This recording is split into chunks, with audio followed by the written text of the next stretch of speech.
शुरुआत इस वक्त के एक बड़ी अपडेट के साथ करेंगे। अरब सागर में माल्टा के एक समुद्री मालवाहक जहाज पर समुद्री लुटेरों ने कब्जा कर लिया है और इस जहाज का नाम MV रुएन है, जिस पर 18 कर्मी तैनात हैं। लेकिन इस जहाज से 14 दिसंबर को मेडे का संदेश भी मिला था, जिससे आशंका जताई जा रही है कि 6 अज्ञात लोग इस जहाज पर सवार हुए हैं। जहाज से मिले मेडे संदेश के बाद भारतीय नौसेना की एंटी हाईजैकिंग टीम ने पूरे इलाके में निगरानी बढ़ा दी है और सर्विलांस से MV रुएन जहाज को अदन की खाड़ी में लोकेट किया है, जिसके बाद नौसेना के जंगी जहाज को रवाना कर दिया गया है।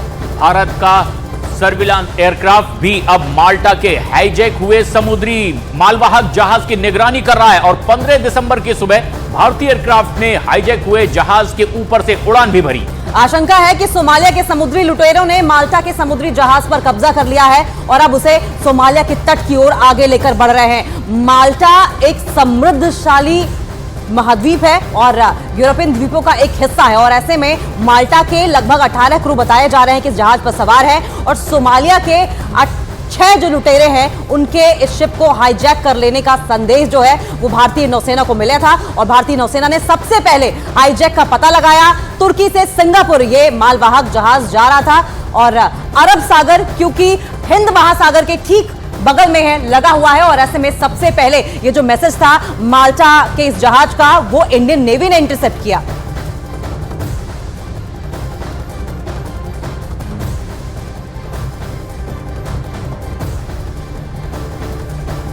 और फिलहाल यमन के आसपास लाल सागर में हुथी विद्रोही सक्रिय हैं और पहले से ही दुनिया के इस इलाके में तनाव बहुत ज्यादा फैला हुआ है और अब सोमालिया के समुद्री लुटेरे भी यहां एक्टिव दिखाई दे रहे हैं और मौके का फायदा उठाने की कोशिश में भी हैं ये समुद्री लुटेरे। लेकिन अरब सागर में तैनात भारतीय नौसेना के सर्विलांस जहाज ने यह पता लगा लिया है कि हाईजैक शिप कहां पर है। भारतीय नौसेना ने सबसे पहले हाईजैक शिप का पता लगाया और सबसे पहले भारतीय एयरक्राफ्ट ने हाईजैक शिप के ऊपर से उड़ान भरी।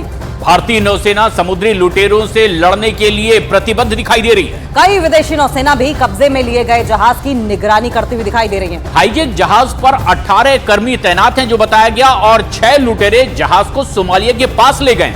जहाज के कप्तान समेत क्रू के सभी 18 सदस्यों को एक ही जगह पर रखा गया है। माल्टा के झंडे वाला ये जहाज तुर्की से सिंगापुर जा रहा था, जिसे हाईजैक कर लिया गया है और अब भारतीय नौसैनिकों को इसकी जिम्मेदारी इसे अब बचाने रेस्क्यू करने की। और अब आपको मैप के जरिए दिखाते हैं कि माल्टा का ये जहाज कहां से निकला था और किस रास्ते से होकर सिंगापुर की ओर जा रहा था। जब इसे हाईजैक कर लिया गया तो तुर्की से यह मालवाहक जहाज दरअसल निकला था और भूमध्य सागर से होकर के लाल सागर में जा रहा था। आपको इंफॉर्मेशन वॉल के जरिए सबसे पहले दिखाते हैं। देखिए ये है अरब सागर और उसके ठीक यहां पर लगता हुआ हिंद महासागर है ठीक बगल में और इसीलिए इंडियन नेवी ने ठीक इस जगह पर जब जहाज को अरब सागर में हाईजैक किया गया तो वो जो मैसेज था इंडियन नेवी की ओर से इंटरसेप्ट किया गया। और अब भारतीय नौसैनिकों के ऊपर यह जिम्मेदारी, जिसकी लोकेशन उन्होंने पता लगा ली है कि किस तरह से आशंका जाहिर की गई कि सोमालिया के ये हाईजैकर्स हो सकते हैं, लुटेरे हो सकते हैं जिन्होंने इस जहाज को हाईजैक किया है और अब उस लोकेशन का भी पता लगा लिया गया है। दरअसल इसकी लोकेशन भी पता चल रही है। भूमध्य सागर प्रशांत अगर आप वहां देखेंगे वहां से तुर्की से यह जहाज निकला और उसके बाद लाल सागर होते हुए मेडिटेरियन सी, रेड सी और उसके बाद अरब सागर पहुंचा और अरब सागर के ठीक बगल में क्योंकि हिंद महासागर है और अरब सागर में भी इंडियन नेवी तैनात रहती है, हिंद महासागर में भी तैनात रहती है, इसीलिए सबसे पहले एक्टिव इंडियन नेवी हुई थी और इसीलिए भी सबसे बड़ी जिम्मेदारी इंडियन नेवी के उन जाबाजों को दी गई है जिनने उसकी लोकेशन पता लगाई है और लग रहा है कि अब वो सोमालिया की तरफ उसे लेकर के भी जा रहे हैं। तो इसमें कोई शक नहीं है कि लाल सागर और अदन की खाड़ी के आसपास खतरा बहुत ज्यादा है और अगले 24 घंटे भी इस पूरी घटना के लिए बेहद अहम माने जा रहे हैं। ऑपरेशन अब ऑक्टोबस में सोमालिया के समुद्री लुटेरों को हराने की तैयारी भी मुकम्मल की गई है। लेकिन वहां से करीब हुथी विद्रोहियों से भी बड़ा खतरा पैदा हो गया है क्योंकि यमन के हुथी विद्रोहियों ने इजराइल के हर जहाज पर मिसाइल फायर करनी भी शुरू कर दी है।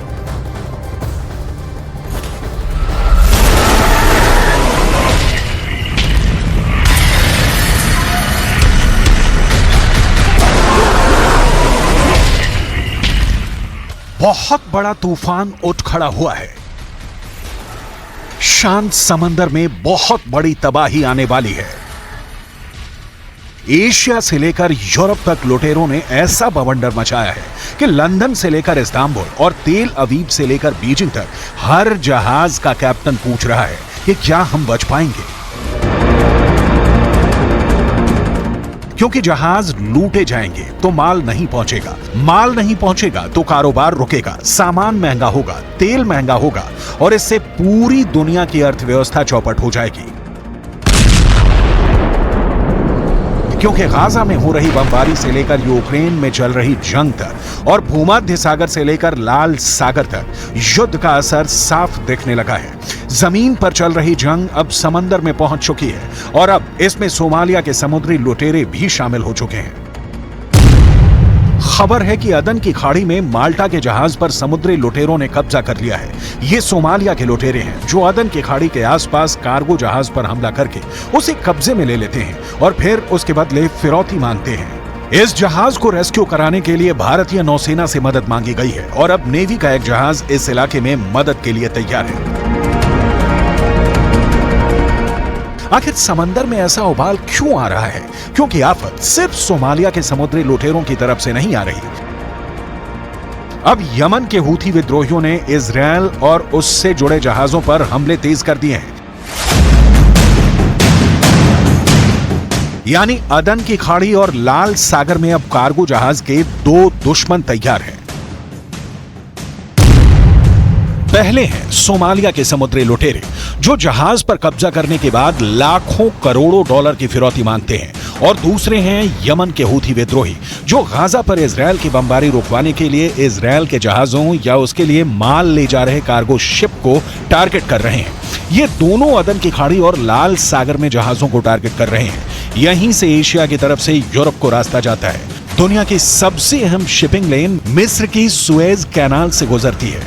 अगर इस शिपिंग लेन की तरफ लाल सागर से होता हुआ जा रहा रास्ता ब्लॉक हो जाता है तो ये रास्ता 6000 किलोमीटर लंबा हो जाएगा, क्योंकि तब समुद्री जहाजों को अफ्रीका का चक्कर लगाकर यूरोप पहुंचना होगा। अगर इजराइल जाना है तो रास्ता 10,000 किलोमीटर तक ज्यादा हो जाएगा। 3 से 5 दिन का सफर और लंबा हो जाएगा। ज्यादा फासला यानी ज्यादा लागत, ज्यादा वक्त और कारोबार पूरी तरह से चौपट। यही है यमन के हूथी विद्रोहियों का टारगेट, क्योंकि वो गाजा में बमबारी का बदला इजरायल के जहाजों को बनाकर करना चाहते हैं और ऐसा उन्होंने करना शुरू भी कर दिया है। फिल क़ुव्वातिल मुसल्लहतिल यमनिया बिअौनिल्लाहि तआला अमलियतन अस्करिया